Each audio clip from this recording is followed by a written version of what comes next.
क्या आपको वो दिन याद है जब हम लोग स्कूल से थक के आते थे और घर पर पहुंचते अपने बैग को साइड में फेंक कर बस फ्री फायर खेलना चालू कर देते थे। जैसे हम लोग गेम खोलते थे हमारे सारे दोस्त भी ऑनलाइन होते थे और हम लोग साथ में गेम खेलते थे। जब फैक्ट्रियों पर उतरकर हम लोग उस पर लास्ट जोन बनने का सपना देखा करते थे और क्लॉक टावर पे उतरने से हमें बहुत डर लगता था क्योंकि वहाँ पर सभी प्रो बंदे उतरते थे। सच में यार फ्री फायर के वो दिन भी क्या दिन थे।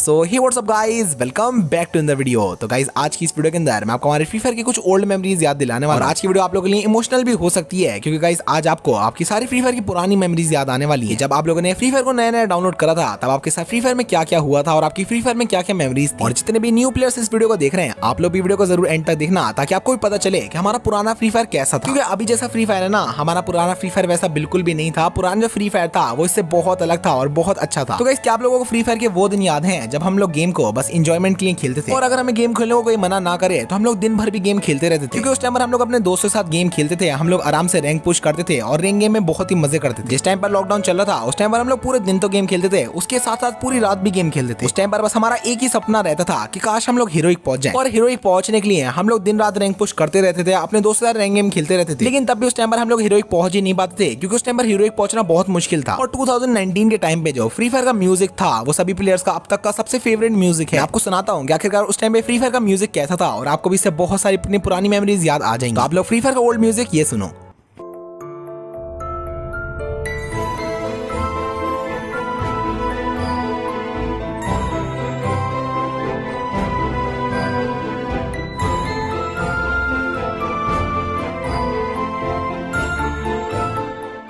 तो गाइस फ्री फायर का ये वाला म्यूजिक अगर कोई भी पुराना प्लेयर सुनता है ना तो उसको अपने फ्री फायर की सारी पुरानी यादें याद आ जाती हैं कि कैसे वो गेम खेला करता था, उस टाइम पर गेम में कितना मजा आया करता था और हमारा पुराना फ्री फायर कितना अच्छा था। और गाइस क्या आपको फ्री फायर के वो दिन याद है जब हमें फ्री फायर में किसी भी कस्टम और गिल्ड के बारे में नहीं पता था। हमें ये भी नहीं पता था कि गिल्ड को बनाते कैसे हैं और फ्री फायर में जो कस्टम है वो मिलता कहाँ से। मुझे आज भी याद है मेरे क्लास में मेरा एक दोस्त था जिसने सबसे पहली बार मुझे गिल्ड के बारे में बताया था और उसने मुझे ये भी बताया था कि गिल्ड के अंदर से हमें कस्टम मिलते हैं जिसकी मदद से हम लोग अपने दोस्तों से वर्सेस कर सकते हैं और उनके अगेंस्ट में खेल सकते हैं। और गिल्ड के बारे में पता चलने के बाद जितने भी दोस्त होते थे वो या तो अपना खुद का गिल्ड बनाते थे या फिर सेम गिल्ड में रहते थे। और क्या आपको फ्री फायर की वो लॉबी याद है जिस लॉबी में ट्रेन होती थी, हम लोग फुटबॉल बन जाया करते थे या फिर पूरी लॉबी में वो जो जिप लाइन होती है उसके ऊपर कूदते रहते थे। फ्री फायर के अब तक के हर एक प्लेयर की फेवरेट लॉबी है ये ट्रेन वाली लॉबी जिसके अंदर हमें ट्रेन दिखती थी और ये ट्रेन पूरी लॉबी के चक्कर काटती थी और हम लोग इसके अंदर या तो बैठ जाया करते थे या फिर इसके आगे जाकर इससे टक्कर खाते थे। जिसके बाद में हमारा जो कैरेक्टर है वो दूर उड़ के जाता था, लेकिन ये करने में हमें मजा बहुत आता था। उस टाइम पे हमें फ्री फायर के अंदर बस कुछ ही लोकेशंस के बारे में पता होता था जैसे कि पीक, फैक्ट्री और क्लॉक टावर, जिनमें से हमारी सबसे ज्यादा फेवरेट जगह होती थी फैक्ट्री और क्लॉक टावर। उस टाइम पे फ्री फायर में ज्यादातर बंदे फैक्ट्री पर उतरा करते थे और वहां पर हम लोग फिस्ट फाइट करते थे। और सच में उस टाइम पे फैक्ट्री की फिस्ट फाइट में ना मजा अलग ही आता था। और उस टाइम पर हमारा बस एक ही सपना रहता था कि काश फैक्ट्री के ऊपर लास्ट जोन बन जाए और हम लोग उस पर अपनी रैंक पुश कर दें। और ऐसा हमारे साथ बहुत बार होता भी था क्योंकि फैक्ट्री पर उस टाइम पर लास्ट जोन बनता था तो हम लोग फैक्ट्री के ऊपर ही रहते थे और उस टाइम पर हम लोग जोन से एलिमिनेट हो जाया करते थे लेकिन फैक्ट्री के नीचे नहीं उतरते थे क्योंकि उस टाइम पर फैक्ट्री से नीचे कूदने के बाद हमारी बस 10 हेल्थ बचती थी। तो जैसे हम लोग फैक्ट्री से नीचे कूद जाया करते थे तो हम लोग जल्दी से मेडिकेट ढूंढने में लग जाया करते थे कि सामने से कोई एनिमी ना आ जाए, क्योंकि उस टाइम पर अगर उसने एक भी गोली चलाई तो वहीं पर खेल खत्म। और उस टाइम पे हम लोग पीक या फिर क्लॉक टावर पे तो बिल्कुल भी नहीं उतरते थे क्योंकि उस टाइम पर हर एक प्रो बंदा क्लॉक टावर या फिर पीक पे उतरता था। हमारी रैंक माइनस नहीं हो जाए इसलिए हम लोग पीक या फिर क्लॉक टावर पर कभी उतरते ही नहीं थे क्योंकि वहां पर सारे प्रो बंदे उतरते थे। पहले फ्री फायर में कोई टिप्स एंड ट्रिक्स नहीं थी, फास्ट मूवमेंट नहीं था, वन टैप नहीं था, ड्रैग हेडशॉट नहीं था। तो जैसा हम लोगों का मन करता था हम लोग गेम को बस वैसे ही खेलते थे। और उस टाइम तो हम लोग ज्यादा किल करने की कोशिश भी नहीं करते थे, हम लोग बस कैंपिंग करते थे और अपनी रैंक को बढ़ाते थे। और क्या आपको वो दिन याद है जब फ्री फायर में किसी बंदे के पास इमोट्स नहीं होते थे, कोई बंदा अपने ड्रेस का शो ऑफ नहीं करता था, कोई बंदा अपने कलेक्शन का शो ऑफ नहीं करता था। उस टाइम पे फ्री फायर में बस एक ही चीज का शो ऑफ होता था और वो था रैंक। जिस बंदे की रैंक जितनी ज्यादा होती थी हम लोग उस बंदे को उतना ही प्रो मान लिया करते थे। और अगर किसी बंदे की रैंक हीरोइक होती थी तब तो भाई हम लोग उस बंदे को फ्री फायर का गॉड मान लिया करते थे। और पहले अगर फ्री फायर में कोई टिप्स एंड ट्रिक्स होती भी थी ना तो वो ऐसी टिप्स एंड ट्रिक्स होती थी कि हमें भागते वक्त जंप करते रहना चाहिए। तो अगर गेम के अंदर हमें कोई बंदा ऐसा दिखता था जो कि भागते भागते जंप कर रहा है तो भाई हम लोग उसे प्रो मान लिया करते थे। और अभी जब मैं उन चीजों के बारे में सोच रहा हूँ तो भाई इतनी हंसी आ रही है कि हम लोग ऐसे नॉर्मल से बंदों को प्रो मान लिया करते थे। और जब हम लोगों ने फ्री फायर को नया नया खेलना स्टार्ट करा था उस टाइम हमें इमोट्स के बारे में नहीं पता था। तो अगर कोई एनिमी हमें मार के इमोट दिखाता था तो हम लोग सोचते भाई ये बंदा कर क्या रहा है। और उस टाइम में हम लोग इमोट्स को एक्शन बोलते थे। तो अगर कोई बंदा हमें इमोट दिखाता था तो हम लोग अपने टीममेट्स को ये बोलते थे देख भाई हमें एक्शन दिखा रहा है। और उसके बदले में हमारे पास तो इमोट होते नहीं थे। तो अगर हम किसी बंदे को मार दिया करते थे या फिर बोया करते थे तो हम लोग बस ऐसी आसमान में गोलियां चलाने लगते थे या फिर आसमान में मुक्के मारने लगते थे या फिर तेज तेज सिट अप करने लगते थे। और उस टाइम पे हमारे लिए बस यही इमोट्स थे। लेकिन फिर बाद में जाकर हमें पता चला कि फ्री फायर में इमोट्स नाम की भी कोई चीज होती है। और इसके बाद में हमारा मिशन बन गया था कि जितने भी हमारे इमोट स्लॉट्स हैं इसमें हमें सभी इमोट्स को भरना है, मतलब कि 6 के 6 इमोट्स रखने। पहले फ्री फायर के अंदर बहुत कम ही कैरेक्टर्स होते थे, जिसमें से हमारे लिए सबसे ज्यादा जो खास कैरेक्टर्स हैं वो होते थे क्ला, मिगुएल, फॉर्ड और एंड्रू। जितने भी पुराने प्लेयर्स हैं उन लोगों को ये चीज पता होगी, पहले के टाइम में एंड्रू कितना ज्यादा रेयर माना जाता था और किसी भी एंड्रू वाले बंदे को हम लोग प्रो मान लिया करते थे। फिर जैसे जैसे टाइम बीता उसके बाद में हम लोग क्ला को प्रो मानने लग गए। उसके बाद में आया मिगुएल और फिर उसके बाद में आया हयातो। पहले हयातो फ्री फायर में इतना ज्यादा रेयर होता था जितना अभी हिप हॉप बंडल भी नहीं है। मुझे आज भी याद है मैंने इतनी मुश्किल से एयर ड्रॉप बाय करके हयातो लिया था, लेकिन जैसे मैंने हयातो लिया था उसके कुछ दिन बाद ही हयातो फ्री में मिल गया था। और क्या आपको वो दिन याद है जब हम लोग फ्री फायर में किसी भी बंदे का नाम देखकर उसको प्रो मान लिया करते थे। पहले जिस बंदे के नाम के आगे पीछे भी जितने ज्यादा डिजाइन होते थे और ये लहरें होती थी हम लोग उसको उतना प्रो मानते थे। और मुझे तो ऐसा लगता था कि जब हम लोग प्रो बन जाएंगे तब हमारे नाम के आगे भी ऐसी लहरें आ जाएंगी, लेकिन फिर बाद में जाकर पता चला कि ये चीज तो हम लोग सिंपली बस एक एडिटर से कर सकते हैं। और हमारा जो पुराना फ्री फायर था उसका रैंक सिस्टम भी बहुत अलग था। पहले फ्री फायर में क्लैश स्क्वाड जैसा कोई मोड नहीं था। पहले फ्री फायर में बस एक बीआर रैंक होता था जिसके अंदर मास्टर और ग्रैंड मास्टर जैसी कोई रैंक नहीं होती थी। पहले फ्री फायर के अंदर मैक्सिमम रैंक होती थी हीरोइक, क्योंकि पहले हीरोइक पहुंचना भी बहुत ही ज्यादा मुश्किल था और फ्री फायर में हर एक बंदे का बस सपना रहता था कि काश वो हीरोइक पहुंच जाए। पहले फ्री फायर में हीरोइक वाले प्लेयर्स की इतनी ज्यादा इज्जत होती थी जितनी अभी ग्रैंड मास्टर या फिर ग्लोबल प्लेयर्स की भी नहीं है। पहले अगर हमारे ग्रुप के अंदर कोई भी हीरोइक वाला प्लेयर आ जाता था तो हम लोग उससे कहते थे भाई बस एक गेम खेल लो, उसके साथ स्क्रीनशॉट लेने लगते थे। लेकिन उस टाइम पे हीरोइक वाले प्लेयर्स भी भाई अलग ही एटीट्यूड में रहते थे, वो लोग किसी के साथ खेलते ही नहीं थे। और उस टाइम पे हीरोइक वाले प्लेयर्स फ्री फायर में किसी सेलिब्रिटी की तरह। पहले हमें ये चीज भी नहीं पता थी कौन सी गन के अंदर कौन सी एमो लगती है और मजल, साइलेंसर, फोरग्रिप इन सब का क्या काम होता है। हमें तो बस यही लगता था कि अगर हम कोई भी अटैचमेंट लगाएंगे तो उससे हमारी गन का डैमेज बढ़ जाएगा। और पहले जब भी हमारी बैग की स्पेस फुल होती थी ना तो हम लोग एमो या फिर मेडिकेट फेंकने की जगह गन को फेंक दिया करते थे और हमें ऐसा लगता था गन को फेंकने से बैग खाली हो जाएगा। पहले फ्री फायर के अंदर इतने अच्छे मोड्स आते थे जैसे ये डेथ रेस, ज़ॉम्बी मोड, जिसमें से अब तक का one of the best mode था डेथ अपराइजिंग मोड, जिसके अंदर हमारे सामने ज़ॉम्बी आ जाया करते थे और हमें ज़ॉम्बी को मारना पड़ता था। और छोटे छोटे ज़ॉम्बी को मारने के बाद लास्ट में बड़ा सा ज़ॉम्बी आता था जिसको अगर हम लोग मारते थे तो बोया हो जाया करता था। और क्या आपको वो दिन याद है जब पहले हमें फ्री फायर में long range gun, short range gun इन सब में कोई भी मतलब नहीं होता था। हम तो बस अपने हाथ में दो AK या फिर स्कार और M4A1 लेके घूमते थे और हमें ऐसा लगता था जो गन जितनी लंबी है वो उतनी अच्छी होगी। और पहले हम लोग शॉर्ट गन और MP40 के अंदर भी स्कोप लगाने की कोशिश करते थे और जब उसके अंदर स्कोप नहीं लगता था तो हमें लगता था वो गन ही बेकार। वैसे गन्स की बात यहाँ पर मैं कर भी क्यों रहा हूँ, क्योंकि उस टाइम पर हम लोग गोली तो चलाते नहीं थे। उस टाइम में हमारे लिए फ्री